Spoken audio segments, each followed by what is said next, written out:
دا د الله مهرباني ده چې دا بندگان جنت ته ورسیږي او د جهنم نه بچ شي او د ځان لپاره خواري وکړي. سیزلی دی بازه لکه بعضې خلک د دنیا د ګټلو دپاره خواري او محنت کوي، نو بعضې اوقات داسې بعضې اماکن او ځایونه داسې چې هلته تجارت ډېر په تیزۍ باندې سړی شي کولی او په لږ مال کې ډېره ګټه شي کولی، نو هغه ځایونه خلک د ځان دپاره انتخابوي، هغه موسمونه د ځان دپاره انتخابوي چې په هغې کې د ده سودا ډېره خرڅه شي او د ده امادن پکې لاس ته ډېر راشي. داسې دا دنیا چې د دا مزرعة الاخره ده، د آخرت دپاره په دې کې کرونده کېږي. په کار دا ده چې داسې موسمونه موږ وپېژنو، داسې ځایونه او اماکن وپېژنو چې په هغې کې زموږ د آخرت دپاره موږ ډېره ذخیره جمع کولی شو، د ځان سره ډېر اعمال پکې کولی شو. نو دا موسمونه پیژندل پکار دی او د دې نه بېغمه کېدل نه دي پکار، غافله کېدل ته نه دي پکار. لکه زمونږ او ستاسو عادت دا دی چې د دې خبرې پروا نه کوو چې دا کومه میاشت ده او کومه ورځ ده او دې کې څه کول غواړي او څه کول نه غواړي. د دنیا په باب کې ډېر خیر یو، لیکن په باب د آخرت کې د ځان دپاره د نیکو په جمع کولو کې موږ او تاسو خیر نیو، عقلمند نیو.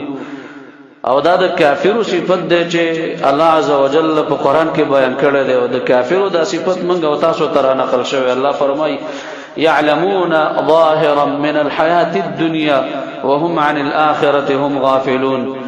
دا کافران بی دین خلق د دنیا په ظاهر باندې ښه پوهیږي، په دنیا کې ډېرې ترقۍ ته ځان شي رسولی، داسې اشیای ایجاد کړه چې خلک هغې ته د خلکو عقلونه نه ور رسېږي. په دنیا کې دونه ترقي کړې ده، تعلیم یافته دي، طریقه او ترقي پیژني چې په څه باندې ترقي کېدلی شي، لیکن د آخرت د امورونه غافل دي. یو سبحان الله الله له نشي ویلی، 2 رکعته مونځ نشي کولی، عقیده د توحید نشي قبلولی، ځکه د آخرت نه غافله او په دنیا کې ښه مهارت او ښه چالاکي دوی له ورځي. دا صفت که موږ او تاسو ځان ته وګورو نو دا د کافرو صفت په موږ ډېرو انسانانو مسلمانانو کې موجود دی. په باب د دنیا کې څونه وخیر یو، څونه چالاک یو، څونه تکلیف او زحمت تېروو چې یو څو روپۍ وګټو، د شپې پاڅېږو، د ورځې د هغې دپاره محنت کوو، خلکو سره رابطې کوو چې لکه که دغه ځای کې کار کېده نو ما به ته خبر کړې، او بیا د هغې دپاره موبایل هم په ټیم کوو چې وختي ځان هغه ځای ته ورسوو.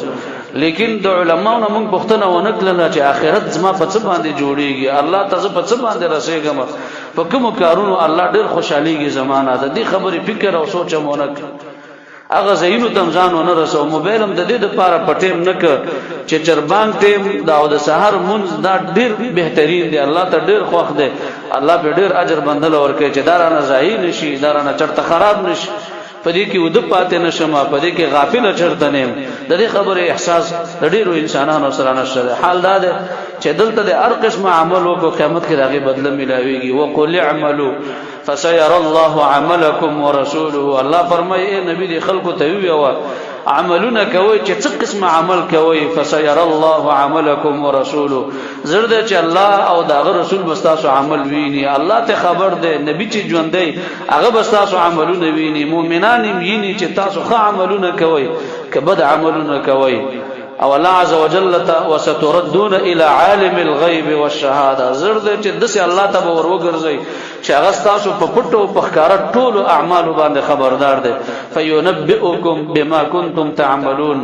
الله عز وجل به ستاسو د عملونو خبر تاسو له د قیامت په ورځ درکړي. الله داسې غافله نه دی، لا یضل ربي ولا ینسى. زما رب موسی علیه السلام ویلي نه پې غفلت راځي او نه پې یره راځي چې یو شی تیر شي. ټول عملونه د بندگانو الله نوٹ کړي دي او الله رب العالمین د ځان سره لیکلي دي، او د قیامت په ورځ به دې بندگانو ته ورښیي چې دا دې کړي دي او دا دې کړي دي. هېڅوک به انکار نشي کولی د خپل عمل نه، چې ځکه چې الله به پرې ډېر ګواهان قایم کړي او به درې. حتی چې بعضو روایتونو کې راغلي دي وایي دا انسان به ووایي چې یا الله زه د بل چا ګواهي نه منم، ما ته د خپل نفس نه ګواه پیش کړه چې دا کارونه ما کړي دي. الله عز وجل اليوم نختم على افواههم وتكلمنا ايديهم وتشهد ارجلهم بما كانوا يكسبون.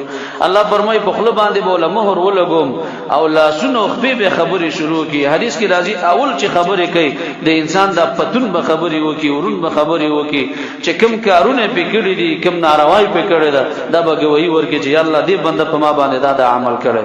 د انسان د لاسونو به گواہی ورکي، د سترګې به گواہی ورکي چې دې زینو تیرا باندې کتلې دي، د غوږونو به گواہی ورکي، د خپې به گواہی ورکي او به د ازمکم گواہی ورکي چې الله په ما باندې دا عمل دی انسان کړی.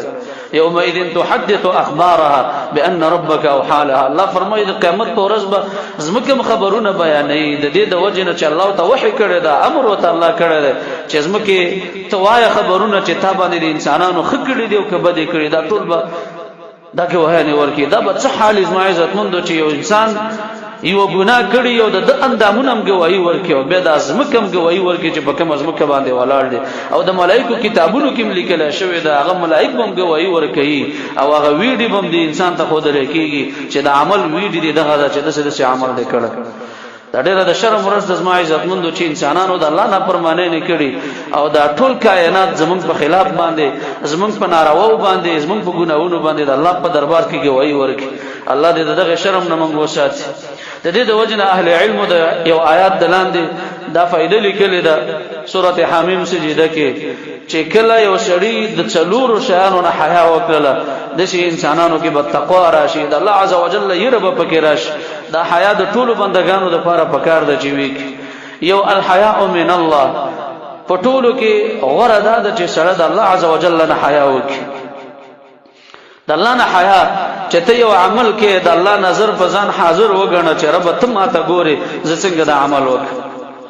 یو معشوم چې سړی ته ګوري، یو معشوم نو دا بچرته غلط حرکت ونه کی، غلط کار به ونه کی، نو چې زمونږ الله یو بنده ته ګوري، مونږ او تاسو ته ګوري، مونږ به څنګه د پردي مال ته لاس وغځو، څنګه به د پردي عزت ته لاس وغځو، څنګه به نور ناروا کارونه وکړو. مراقبه دا د مؤمن صفت دی چې د الله علم، د الله نظر به پزان باندې حاضر غني. نبی صلی الله علیه وسلم ته یو صحابي ویل ما ته وصیت وکړه، نبی صلی الله علیه وسلم ته ویل اتق الله حيث ما كنت. ته چې هر ځکه د الله نه ویریږه، د الله عزوجل علم او داغه نظر پزان باندې حاضر وګڼه چې الله زمانه خبرم دی او ما وس ساری په دې حالت کې چې څه کوم الله راته متوجه دی، د الله نظر په ما باندې شه. ته ولې به ناروا کارونه ته ولې حرام ته بلا شوبت کې؟ نو د الله عزوجل نه حیا. یو صحابي ته نبی رسول الله ویلي چې د الله نه کم از کم دون حیا وکړه لکه څونه چې په خپل کلی او په علاقه کې د یو نیک سړي نه ته حیا کې. یو نیک سړی دی، یو دیندار، تقوادار، عالم دی، قاری دی، ته د هغه په مخ کې غلط کار نشي کولای. کم از کم د الله نه خدای نه حیا وکړه. د الله په مخ کې ته ولې ناروا کارونه کې، د الله نه فرمانی کې. دویم چې کله حیا من کرام کاتبین راشي، هغه ملائک چې پریخي او چپ طرف وګو باندې ناسي او د هر انسان سره وسره دی او د خې طرف اولاده د نیک عملونه نوٹ کوي او لیکي او د چپ طرف وګ باندې چې ناسي دا د غلط حرکات، غلط سکنات، غلط خبره د الله نه پرمانه نه ځان سره نوٹ کوي او ټول د الله مخې ته